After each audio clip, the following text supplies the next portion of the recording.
local community. Rogers TV is proud to support local producers and share local voices, ideas, and opinions. For more information, please visit our website.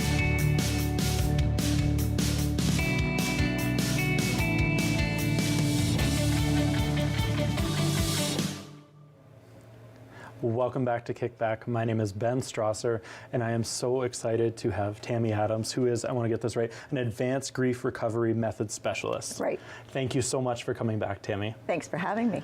It was very important for me to have you come on to the show, more so than years prior, just because of what I experienced over the last year. So this past year, I lost my uncle, who was 50, to cancer. And it was a 5-year battle that he had, but not once in that time did I ever think, oh, we're going to lose him, that he's going to go away and not be here. Yeah. And so then all of a sudden it got to the point where it was in May when he passed, but it came and it was, oh, he's just going to keep going, it's going to be good. And then all of a sudden chemo didn't work anymore. Right. And so it was at that point, I think it was, he might have 3 months. And then it changed to, and all the emotions of like, what does that mean and what does that look like? And the conversations like internally of like, how do I say goodbye to him? Do I have, like, am I going to say goodbye to him? Or is there still another, you kind of grab at all of the different possibilities of what might be there to save him. And then it got to the point where it was 1 month. And then all of a sudden it was like a month.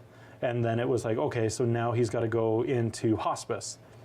And my uncle personally made the decision to walk into hospice and not wait for the end, but walk in on his own 2 feet and get comfortable. And he was able to enjoy his time there, right? And that place is such a blessing to our community, and it's wonderful. And what I experienced there was incredible. But then it was about I think it was 13 days that he was in hospice, of which I think 7 of them were days where it was like possibly this was going to be the end for him, and it was like there was going to be, okay, you got to say goodbye. And then it's like, okay, well, he made it another day, which is great, and you're going to say goodbye. And it was just that constant cycle of, okay, like that repeating. And I learned that is anticipatory grief, which totally rocked my world, and I was not expecting that.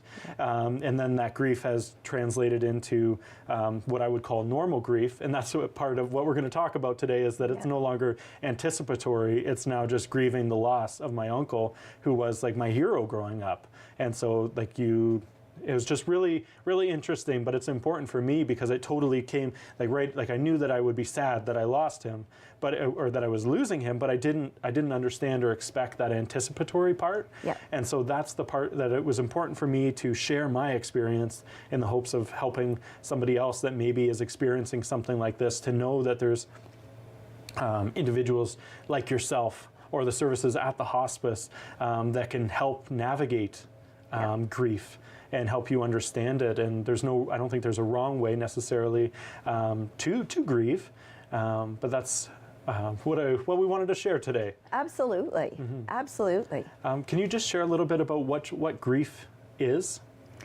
Well, you've touched on a really important element. Actually, you've touched on 2. One is the anticipatory grief, but the other part is grief is personal, which is why I can remember how I felt when I lost someone or I experienced a loss of any kind, but I can't possibly know how you're feeling because this is based on the relationship you had with your uncle. Right. But what we do is we're conditioned to think that grief is the death of a loved one or divorce, which absolutely it is. Right. But there's over 40 reasons why we might grieve. Wow. And so many people have said to me, Tammy, I would do your program, but nobody close to me has died. So let's look at the definition. What does it really mean to grieve? Well, grief is the normal and natural, and I want to stress that, the normal and natural reaction to an emotional loss of any kind. So that's the first thing. The second thing is, it's the conflicting emotions that are brought up by a change in something that was familiar. So in your case, your uncle's always been there. But it could also be a decision that we've made, like we're going to quit our job, or we're going to move to another city, or we're going to divorce. And those choices are made by us, and we believe they're in our best interest, but they can still leave conflicting emotions. Right. Then there's the things that we wish had been better, different, or more. There's our unrealized hopes, dreams, and expectations. And then the final piece is the undelivered communications. So let's bring it back to your uncle. You know, were they things that you missed the opportunity to say when you had them? Did you say them, but maybe you thought they weren't heard? Or are they things that you need to say again, only this time with someone listening? Right. For some people, they reach out for someone who's always been there, like your uncle, to realize they're no longer there. But then the flip side of that is to reach out for people who were never there to realize they're still not there. So it encompasses so much, and there's over 40 reasons why we might grieve. And because it's a topic of conversation that is forbidden or off limits, Yeah, not a common one. it's not. So it's not a normal conversation. And so we start to think there's something wrong with us when we're unable to process these emotions. But in fact, it's just all this, let's use the term, misinformation that's circling around there that keeps us stuck and trapped. Right, and I think that's stuck and trapped. Like, for, again, back to the situation with my uncle, there was so many different elements of family members, friends, all involved that all had that different relationship with, and everybody was grieving differently. Absolutely. And it was, for some, I think it was difficult to understand the grief process that somebody else was going through when that was happening, and just why are some people, like, they presented as being okay that this was happening, when in reality it wasn't that. It was just that they had gotten the chance to spend that time with him and say whatever they needed to say to feel comfortable and safe and okay, like not happy, but okay in that moment to be able to present that way. And then others were full of tears and crying and upset and angry and just those pieces that his life was going to be cut short. And so I think that's an important point to know and to bring up, is just that everybody grieves differently. They do, and there's a myth out there where, well, there's 6 of them actually, but one of them is to be strong for others. So we get in a situation like that, and, you know, we try to be strong for other people, which really translates into the fact that we're, you know, pushing down those emotions, or we're not in that moment really sharing what's going on. When I was 18, my grandfather was dying, and I knew he was dying. And in those 18 years, I probably heard him say 30 words. He was very stoic, he was very private, but I really loved him. And so, like you, I went to the hospital to tell him those things that I wanted him to know. And I was 18, the room was full of family, and I didn't have the confidence to say what I wanted to, and I didn't have the courage to ask them to leave. And just give me a few moments. So I left, I didn't say them, and I went back the next morning. He'd fallen into a coma, and that afternoon he died. And so I didn't find grief recovery till I was in my late 50s. And every day I beat myself up because those words had always been left unsaid. Right? And through the grief recovery method, I was able to express those and release that.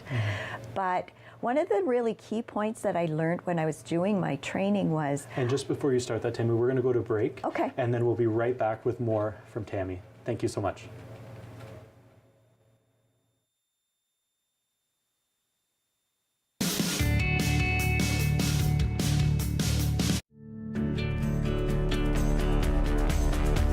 This program is brought to you by Rogers Xfinity, connecting you to more of what you love.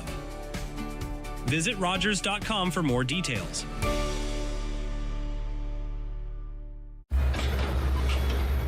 This is a brain in urgent need of mental health care.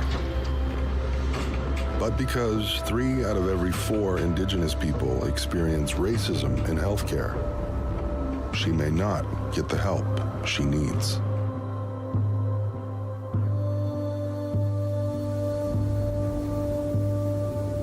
Become an ally. Rise above racism in healthcare.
Hey, Chef D here. Join me Saturdays at 4:30 for At Home with Chef D, season number 10. Thanks so much for that. Hey, we're gonna go back old school. We're gonna join Julia Child and Graham Kerr and some of their great recipes and share some of their passion with you. At Home with Chef D, Saturdays at 4:30. Won't you join me? Cooking with Chef D.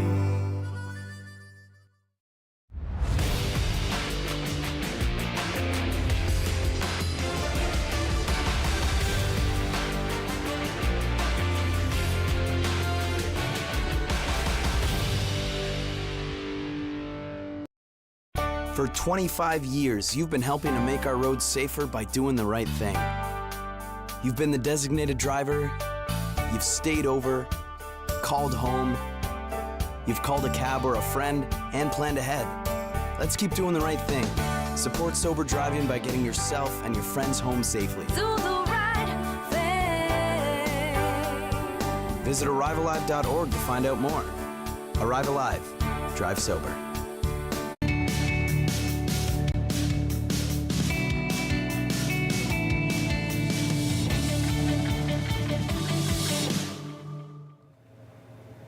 Welcome back to KickBack. My name is Ben Strasser, and I am joined by Tammy. Tammy, thank you so much for being with us.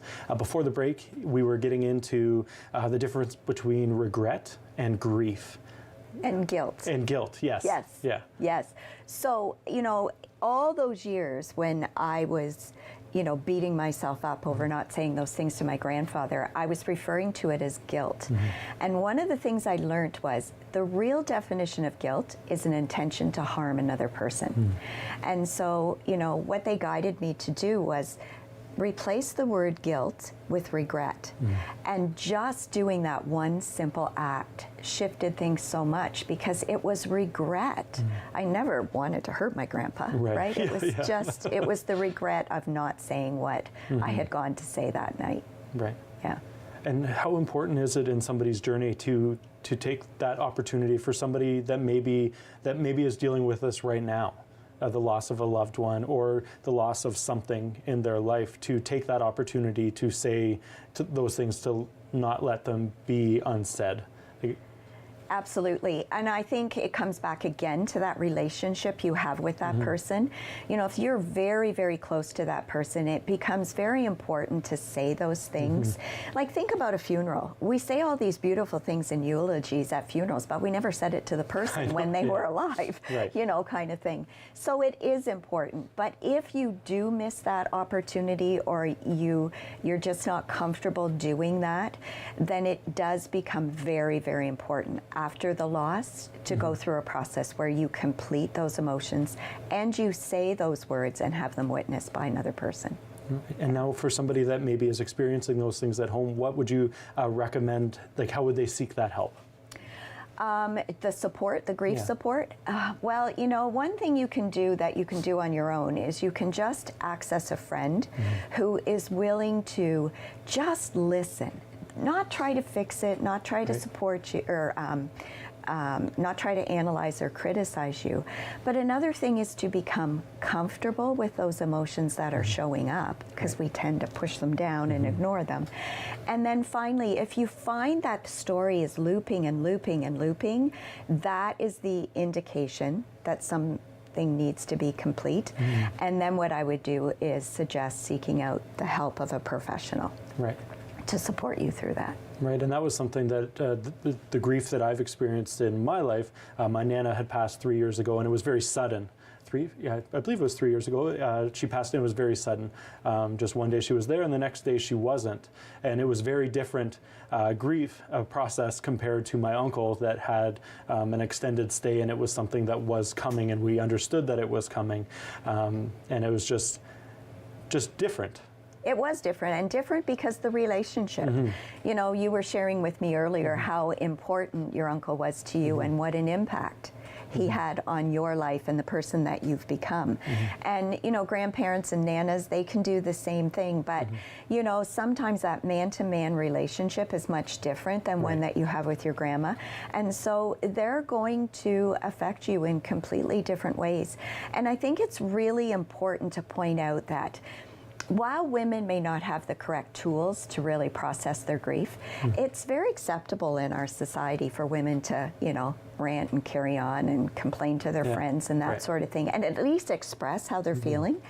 But men don't have that. They're told to man up and, take it on the chin and push that away to a place that we'll never speak of it again. And so, it's just, from society's view, it's not normal and natural for you to express those emotions. Right. Right? No, and that's true. And I'm very thankful for the situation that I'm in, where it has become more, and it's something that I'm working on, being more open when somebody says, "Oh, how are you doing?" And it's not just fine or okay or good. It's like, it's being honest with where you're at. And through that period of losing my uncle, I had friends around me that I was able to speak to, and they asked me how I was doing, and just I was able to cry and experience all of the emotions that went with that. What would you say to maybe the people that have men in their lives that are experiencing grief, but maybe they are going that stereotypical route of shoving everything down? What advice would you offer to them? I would say just give them that safe place. We are so conditioned to fix it. We can't fix it. Yes, we can support people and we can guide them through the grieving process, but we can't change the situation. And I think, I think back to high school, and, you get dumped by your boyfriend or your girlfriend, and people think they're being kind by criticizing the person that just dumped you, right? That's not helpful either. Like, it's just, don't offer an opinion, don't offer advice, just simply hold that space and let them just express how they're feeling. It is so important. Yeah, just listening, right? Like, and not, when we were talking with Nova Vita, their Blossom program, in there, the biggest point in there was the listening piece, without fixing it. No. Which can be a hard thing, right? But it's so important to just listen to that person and hear them out and understand that their experience might be different than yours. And I find it interesting right now, the bulk of my clients are men. Right now. So I'm so encouraged by the fact that so many have reached out. And even though the grieving process is the same, it's so different to observe it, watching women go through it and watching men go through it. Would you say that grief is forever? Grief is not supposed to be forever. Let's put it that way. Grief is a normal and natural process that our bodies know how to do. It was never meant to be a destination. Our society has created a destination out of grief because we don't have the tools to process it. I'm sure a doctor will slap my hands on this, but I compare grief to chronic pain. It's debilitating, it controls our life, it dictates our level of joy. Sadness to me is more like acute pain. You sprain your ankle, you break your arm. It's uncomfortable. We don't like to be there, but it will pass. And so if your grief, if your loss feels more like chronic pain, where you're looping and looping and looping and you feel stuck and it feels like a forever place, that is the time to reach out and ask for help, because it was never ever meant to be a destination. And thank you so much for joining us today. You're welcome. For the audience to be able to reach out to you, how can they do that? They can do it two ways, actually. They can reach me at the Brant Mental Health Solutions office in Brantford, or they can reach me at my own company at Intuitive Understanding. Thank you so much for joining me today. As I said, it was very important to discuss grief, just how it's affected me, and it brought me to my knees at many points this year, and it was just something very important for me to share with the audience, to be able to know that the grieving process affects everybody differently, and it's something that it's normal. It is. Right? It's so normal, and if you're struggling with grief in any capacity, please reach out to somebody like Tammy or to any other professionals in that field and just seek that help. Thank you so much. We'll be right back.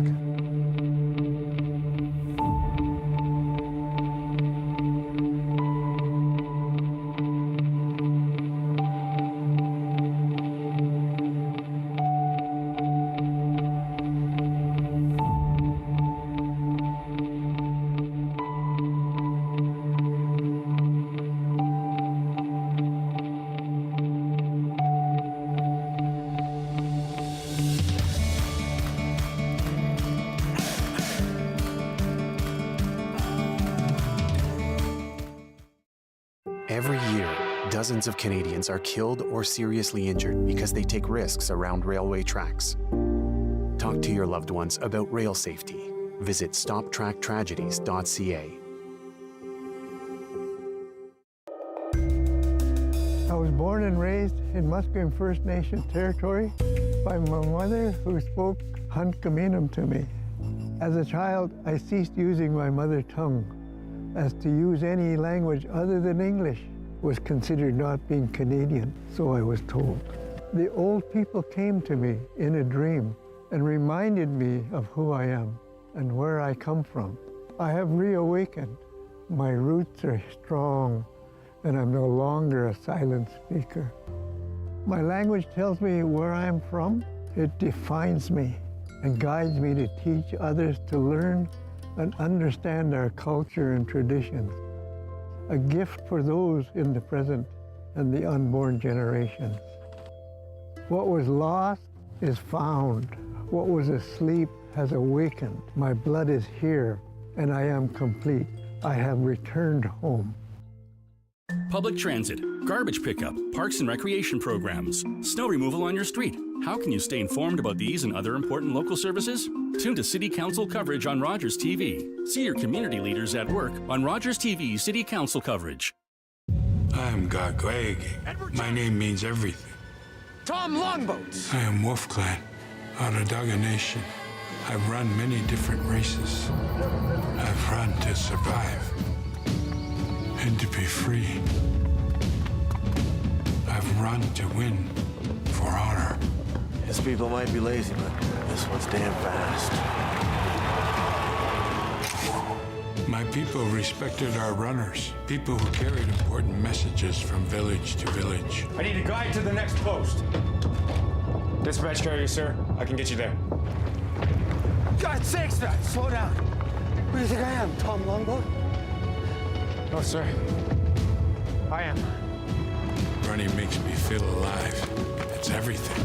Tom Longboat was the first Indigenous person to win the Boston Marathon. He ran his way to international fame and became an inspiration to generations of athletes.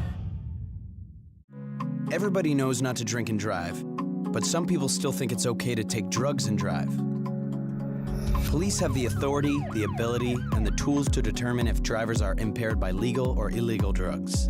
And because drug-impaired drivers can pose just as great a risk as drunk drivers, they face the same penalties, like the loss of their driver's license, a criminal record, fines, and more. A message from the RCMP, the Canadian Association of Chiefs of Police, and Arrive Alive, Drive Sober.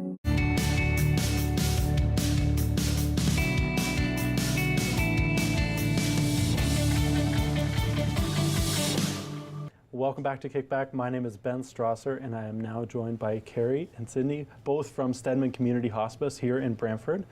Thank you both so much for coming in. Thank you for having us. This is incredibly, the hospice and the work that you do there is incredibly near and dear to my heart. This past year, I lost my uncle at 50 to cancer, and it was the grief that I experienced going through that was huge and heavy, and it was very important for me to have the hospice involved in this conversation. And so just thank you for doing what you do, but also for coming on to share what the hospice does, and just to talk about grief as well, because it was like running into a brick wall. Yeah. Like that was like. It wasn't on my radar. It wasn't what I was expecting. But to get started, Carrie, can you please share it is what you do at Stedman Community Hospice? It is. So firstly, thank you for giving us the opportunity. We often talk about how Stedman has been around in Brantford for 20 years now. We just celebrated our 20-year anniversary, and there are still so many members of our community who aren't familiar. So we appreciate the opportunity to have this open conversation, because we always want people to know about the supports that are available before they're in a crisis state. It's much less intimidating when they at least know that they can call us, pick up the phone, and find out more about what we do. Mm-hmm. Some of the things that we do provide, most familiar people are with the Stedman home, which is where people like your uncle go to receive care at end of life. Right. So we talk about palliative care, which is the care that people receive when they're living with a life-limiting illness. And then we talk about the transition or the addition of palliative care into end-of-life care, which can happen either at the hospice, in someone's home, or at the hospital. Mm-hmm. So we provide care to people of all ages, which is also another thing that people don't understand, is that it's not just elderly people, it's often people of middle age and their whole family that receives the support that are coming in to be with our staff and our volunteers. The other thing that we like to make sure people understand is that we have an outreach program that provides a team of supportive care workers, doctors, and nurses that go out into the home and help people to cope as long as possible, or the best they can, up until hopefully that point of death in the community, or the transition into hospice when the time comes. Right. Yeah. And I just like the team at the hospice. Like I don't think people really fully understand like the treatment that these individuals receive there. Like it was for my uncle, he was there and he was like, well, what do you want to eat? And they're like, we'll try and make it happen, right? And like it's such a beautiful way to end your life, and just to be able to receive that level of care was just it was just incredible. To well, what do you want? And he's like, I don't know. And somebody, well, how about a smoothie? And all of a sudden he's like, strawberry. And then it was just like the light went on, and it was just so cool to just to see that. And I mean, the volunteers that are there, I mean, and you get to work with these individuals every day, right? But the volunteers that were there, the individuals that met you at the front desk, were just like, and I always find that that's so cool, is that the people that experience such, I'm sure one day I'll be behind that desk, hopefully. Right? Like, right? And it's like those things, like people that receive, that deal with things so big and so heavy, and then want to go help, right? Like, how can we give back? And I just think that that's it's just really beautiful. Yeah. Which I appreciate you introducing that idea, because we are always looking for volunteers, and I would say that the majority of our volunteers, if not 90% of them, have come to us through lived experience, and so they have just a different way of understanding and knowing and being with. One of the most important things that we can share today is that, we are not there to treat, we are there to comfort and support. We often talk about shouldering grief with people, living with their illness and all of the type of losses that happen up until the death. It is a place, the hospice is a place where we are very patient and family centered, and so right from the moment that they walk through the door, our hope is that they smell apple pie and they're greeted by a warm face, to make it a home, genuinely a home. It's their home, and so we are trying to just make it as what home is like for them, and that looks different in the first room to the 10th room.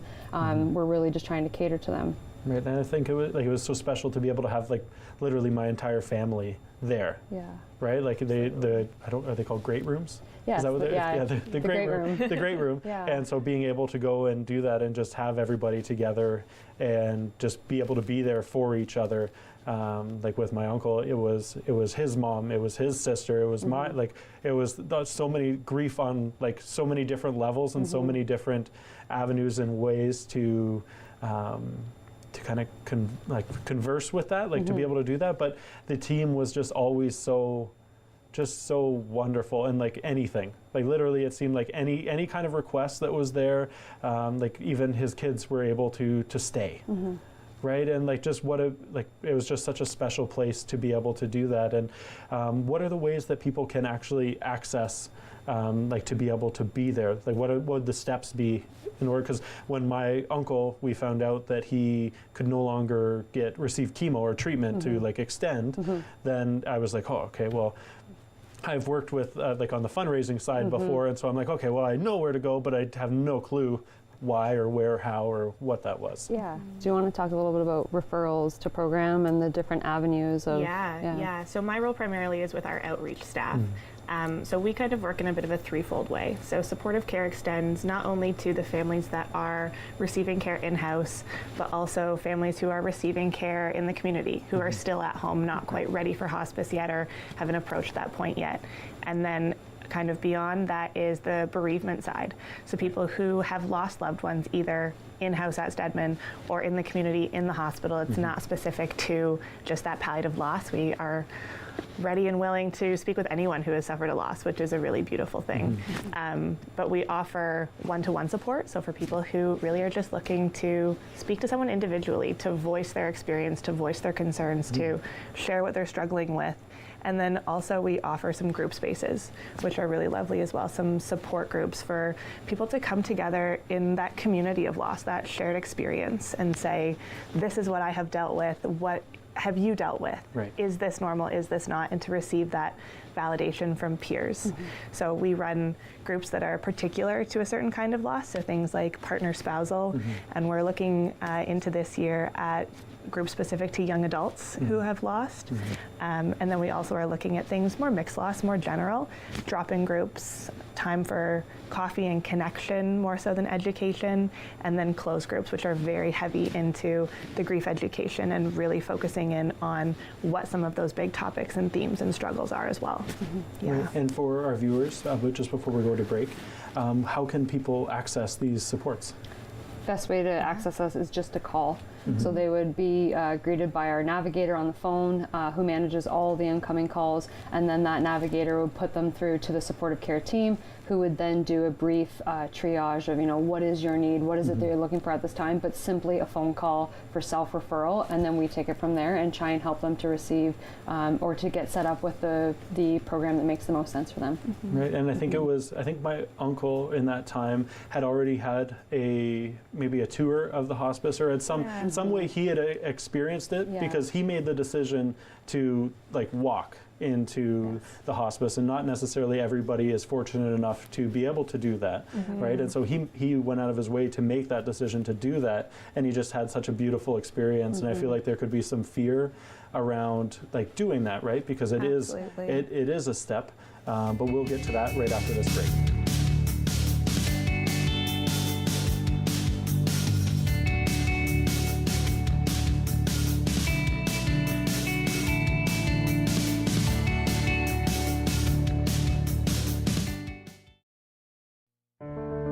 Have you ever thought about just how much politics you speak about just in your own kitchen or in your living room? Or how many important ideas are shared or solutions to some of the world's biggest problems? Well, you're in luck, because I'm inviting some of my friends to come and speak to me about everyday politics, and I'm bringing my living room to you. So join me on Wednesday evenings from 6 until 7 for Everyday Politics with Laura May Lindo. October 5th, 2014, my daughter was hit by a train. She was walking along the sides of the tracks, and it shattered her world. I don't care what the law is. I will never be a slave. That word, I hate it. It rests on my tongue like rot. Peter? How does it feel to get paid for your work? There are rumors freedom's coming for us all. Freedom, that's all I want. Chloe, careful.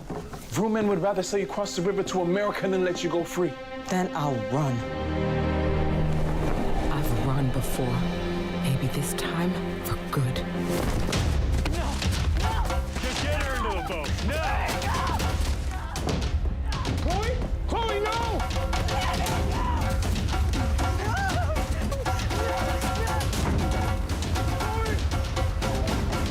Word of Chloe Cooley's resistance led to Canada's first legislation limiting slavery. After 200 years, slavery was abolished in Canada in 1834.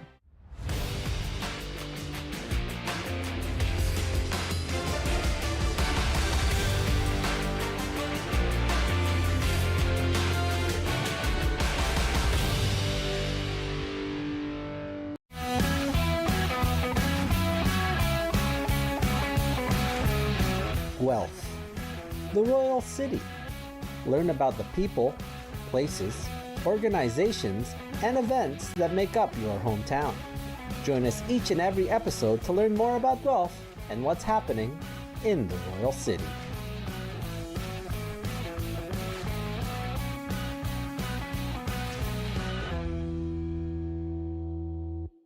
Was that 4 or 5? He's lost count and still thinks he can drive.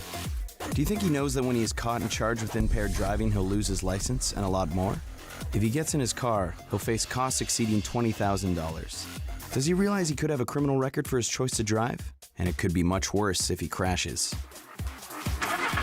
Wonder what he'll be thinking tomorrow. have a Holden one at 15. Visit ArriveAlive.org to find out more. Arrive Alive. Drive sober.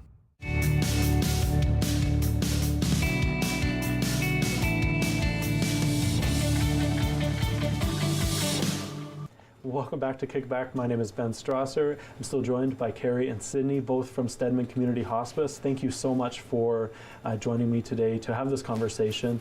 We've talked a lot about what the services are that Stedman offers from all aspects of that. And we talked about my experience recently being there for my uncle, and it is just such a beautiful place. We want to now shift the gears into talking about grief. And actually, before we do that, I do want to say that the hospice is 50% community funded. So it's very important. This place runs on magic, and to be able to, and donations and the kindness of our community. And so it's something to think about if you do have money available to be able to donate. It's definitely a well and worthy cause to be able to do that. I would just add to that, Ben, that not only do we take the monetary, do we run off monetary donations, but also going back to those who maybe have the gift of time to give us is, you know, many positions from running the kitchen to running our gardens to running the front door, that is all done by volunteers who are giving their time to us. And so just another important reminder that if you have that level of comfort in that time, that we'd be more than willing to take people on in that capacity. Cool. Awesome. So now grief. Yeah, grief. And just, can you just, I guess, like a broad scope of what grief actually is? Yeah. So we often like to remind people who are not familiar or haven't had a significant loss in their life that grief is a very natural and normal response to a very difficult situation. And commonly people think about grief just happening from a death, but it can actually happen and does happen from any significant loss. So think about things like someone's house burning down, or losing a job, or a divorce, separation. We experience grief, and especially anticipatory grief leading up to those sort of events that we know are going to happen, such as a death. And that it is so important that people are reminded that grief is not something to be treated, it's not something to be cured. But we often have a way in the medical world of pathologizing or trying to diagnose somebody with grief. And that's not what we do at the hospice. We provide a space where people are supported, where they are validated in whatever it is that they're experiencing, so that they can understand that it is normal. It is going to continue to go on, and we hope to help people develop coping strategies and just ways in which they learn that this is a part of everyone else's journey too, but they might just be experiencing it a little bit different than the next person. Right, and I think for me, with my uncle, it was the anticipatory grief that I wasn't prepared for. And like just that experience of going from, like, he fought for five years, and like not once did I ever, like, he was stage 4 or 5 years ago, right? And so not once in that time did I think, oh, it's just like, oh, he's going to beat it. He's going to beat it. I mean, there's always that chance that was going to happen. But like the severity of what he was dealing with, I never took in that way.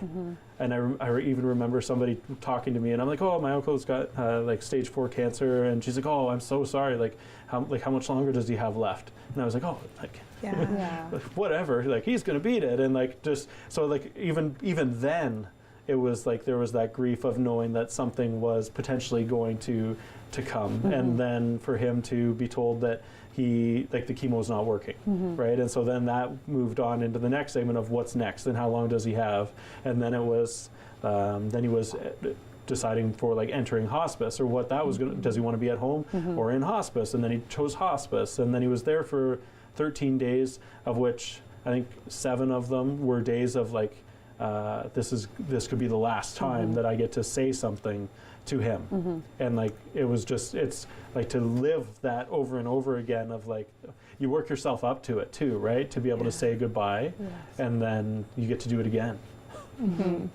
And I really appreciate you sharing that, because I think what people struggle to do, our team has a very important job of helping people to hope for the best and plan for the worst. Right. And we need to be able to meet people where they're at, and that looks different for everybody.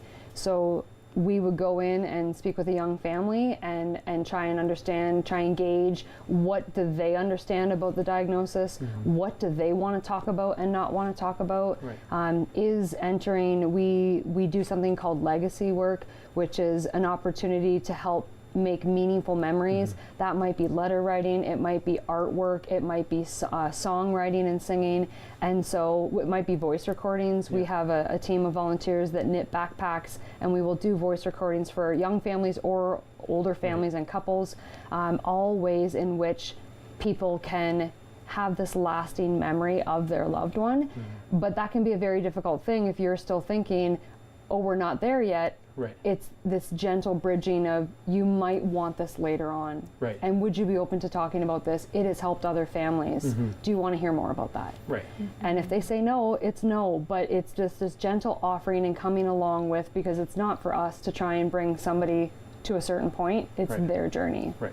And it was definitely seeing like the whole family navigate it. Everybody did navigate it in a different way, right? Like there's some similarities, like you mentioned, but everybody experienced it from a different angle, and they also then all dealt with it from a different way too. And it was just from now being able to look back, like the grief is still there. Like you think about him every day and all that stuff, but like you look back and you see like those different avenues of what was there and the care that he received from the hospice, and just it'll be the next time that there is a loss, there will be a little bit more understanding of what's to come. And so I just think it's important to be able to share that message and like let people know that it does come in all shapes and sizes, and that like even kids can experience grief too, right? And absolutely. Yeah. And just to kind of elaborate a bit on that, you know, part of what makes grief so difficult and so complex is that every loss is unique, every grief is unique, every family is unique. I work with a lot of families, and we talk about that just because the person that you're losing is the same, those relationships that are being lost are different, and so those grief responses are going to look different. And what, you know, gets a lot of people down is that there's no blueprint for how to grieve right. I'm not doing it right, I'm doing something wrong, when that is not the case at all. There's no right way, there's no wrong way.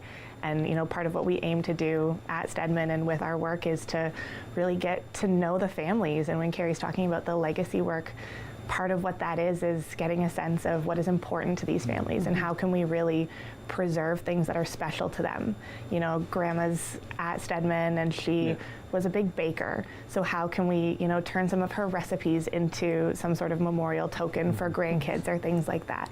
So we really try to emphasize that individual piece of it, and that, you know, even though you might feel like it's wrong, that's not the case ever. Right. And we've got about 45 seconds left. How can people in the audience, when they need your services, what can they do to reach out, or where can they reach out? So our number is 519-751-7096. And quite literally, we just encourage people to pick up the phone and call us. We, you know, it might take a couple phone calls, but they just need to call, and we will make, if we aren't the right service for them, we will gladly help them to make other connections in the region. But people, we just don't want them to be afraid of making that phone call, because it's the first step in the right direction. Right, and I know from my personal experience that it is an amazing, wonderful place full of angels. And with that, I'll let you go. Thank you. Bye.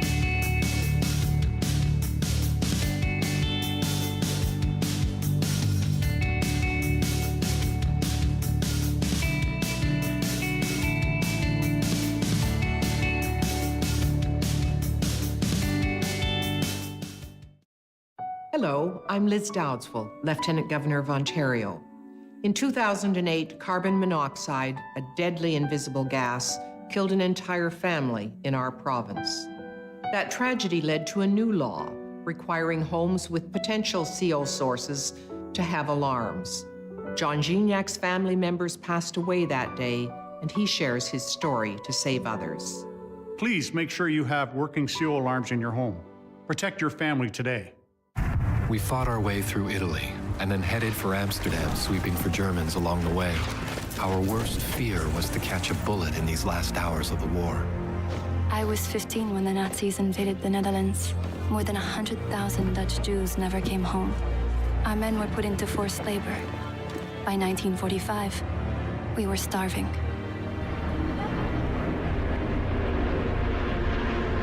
The food drops gave us hope. And then the Canadians came. Before Amsterdam, I couldn't have explained why we were there, all those years away from home, but the Dutch showed us why it mattered. Papa wanted me to bring some soldiers home to thank them personally. And that's when I first saw Wilf.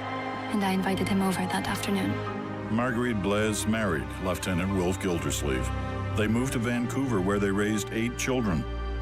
Today, the Dutch still remember the Canadians who liberated them.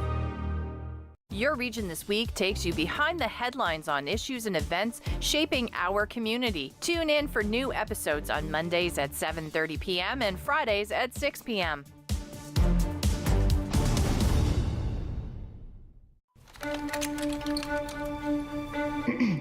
You must be the reporter. Come with me. So, Miss McGill, how does it feel being Canada's famous women engineer? The real story is the work we've done retooling this factory. To build the Hawker Hurricane? Indeed. 40 planes last month with a capacity of up to 100. Our fighters are over England as we speak. Of course, it pains me to see airplanes mass-produced like boxcars or baby carriages. But in war, we make concessions in favor of innovation. You must feel at home, though, managing all of these women. I'm not here to manage women. Well, you must admit it is an unusual job. I'm the chief engineer here. I do what engineers do. That's all. What are we doing now? We're to win this war. We need to know how she flies. Elsie McGill was the world's first female aeronautical engineer. She oversaw Canada's production of Hawker Hurricanes during the Second World War, earning her the nickname Queen of the Hurricanes. Hey, what's up? We're Chris and Cam, host of What's Buzzin', right here on Rogers TV. We talk about local trends, we interview local guests, and we overall just have a lot of fun. 8 p.m. Wednesday nights on Rogers TV. Stay tuned.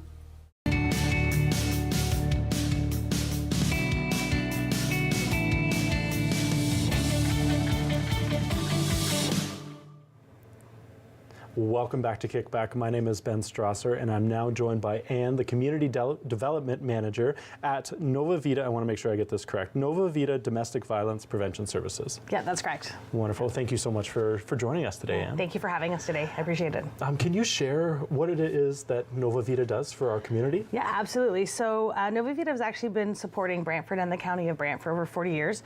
We provide wraparound trauma-informed emergency shelter, outreach support, counseling services for individuals and families who are experiencing abuse, as well as counseling for individuals who have used harm in their relationship. It's a pretty lofty portfolio of services we offer, and with our end goal to end violence in our community. Right, and what are the different forms of abuse that somebody might be experiencing? Yeah, so a lot of times we focus. A lot of people want to know a little bit more about what constitutes domestic violence and abuse. The one that most people know about is physical abuse, which are the signs that we often see in gender-based violence, intimate partner violence, and domestic violence. When you see signs of physical abuse, it's actually probably the last, and the others have been occurring before that. That can include sexual abuse, that can include financial abuse is a really big one in domestic partnerships. There's also emotional and psychological abuse. There's also cyber stalking, particularly with our youth we need to watch for as well. Cultural and spiritual abuse. Really anything where one person is trying to gain and maintain power and control over another person, particularly a loved one.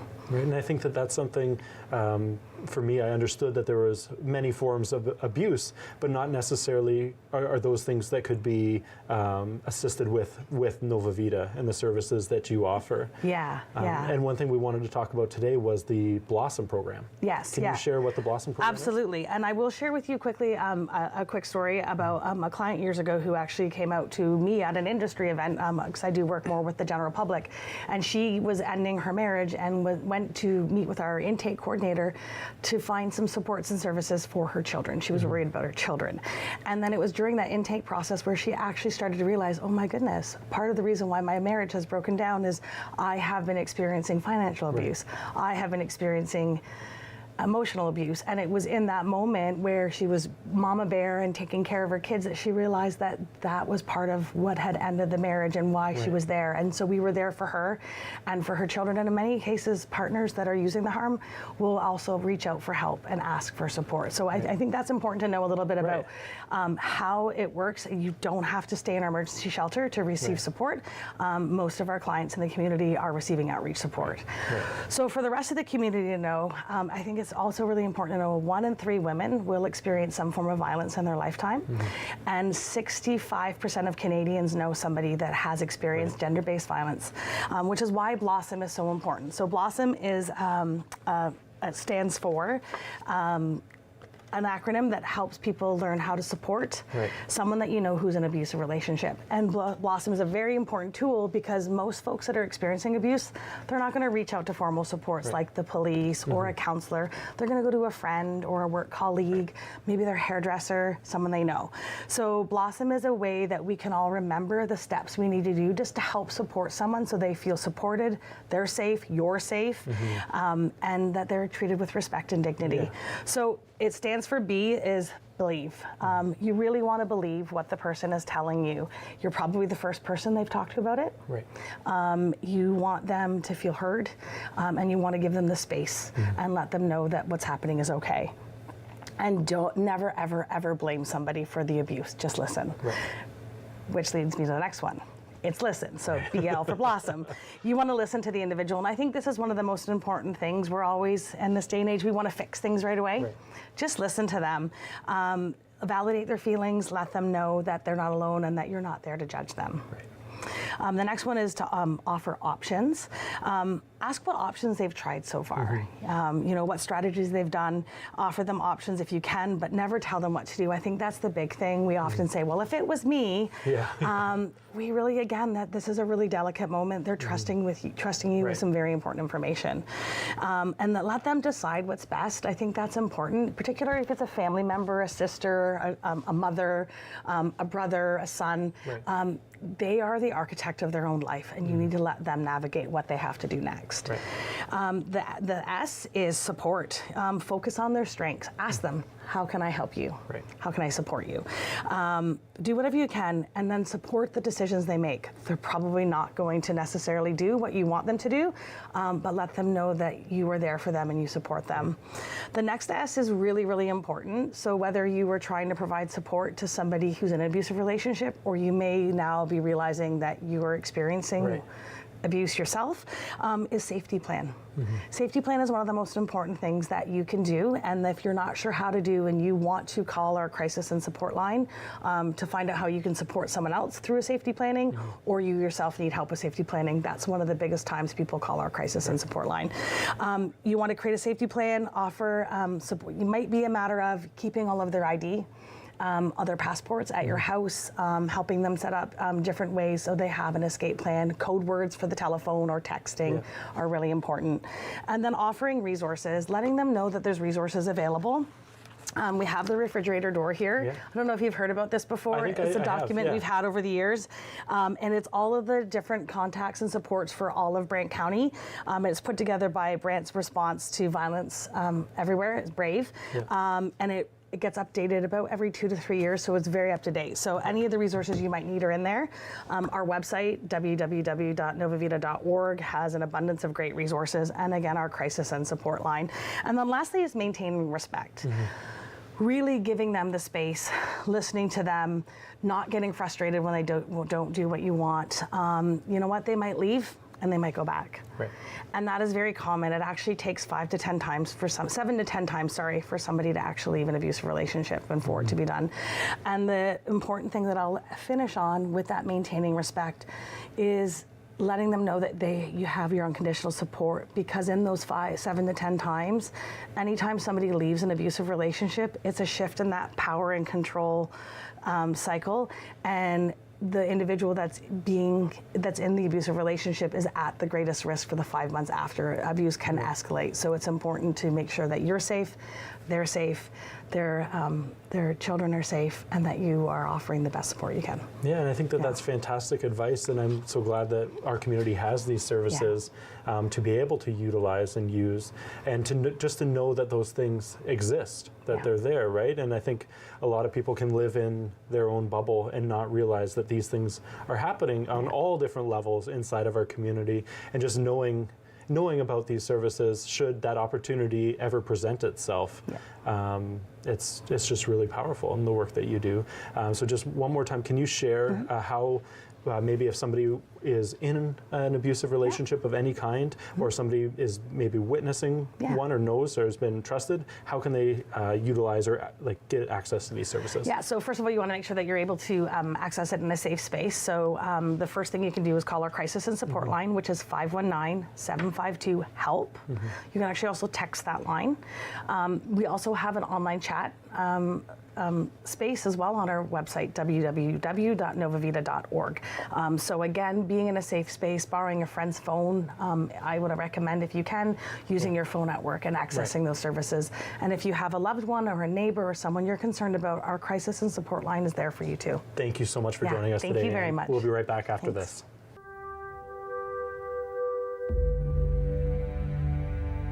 Behold Emily Carr, painter, about to encounter the force that will consume her life.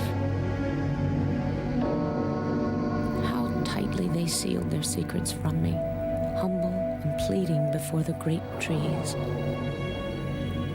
awaiting the invitation from the Spirit to come meet me halfway. Nothing is still now, everything is alive. At last, I knew I must see through the eye of the totem itself, the mythic eye of the forest.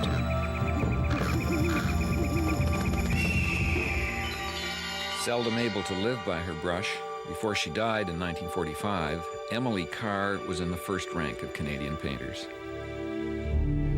This is my country. What I want to express is here, and I love it. Amen.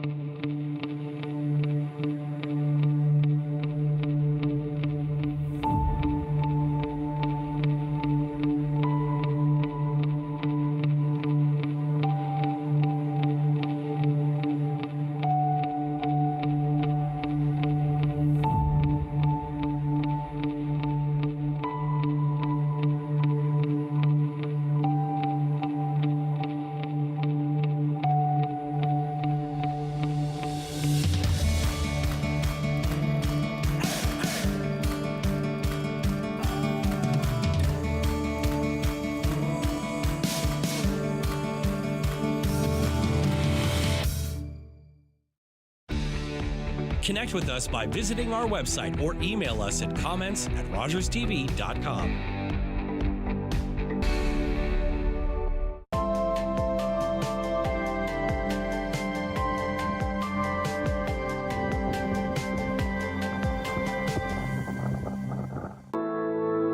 My Uncle Cheney was one of over 150,000 Indigenous children that were taken to residential schools between the 1800s and 1996. My uncle ran away from school wanting to get home to his mom and dad, and sadly he didn't make it and died of exposure.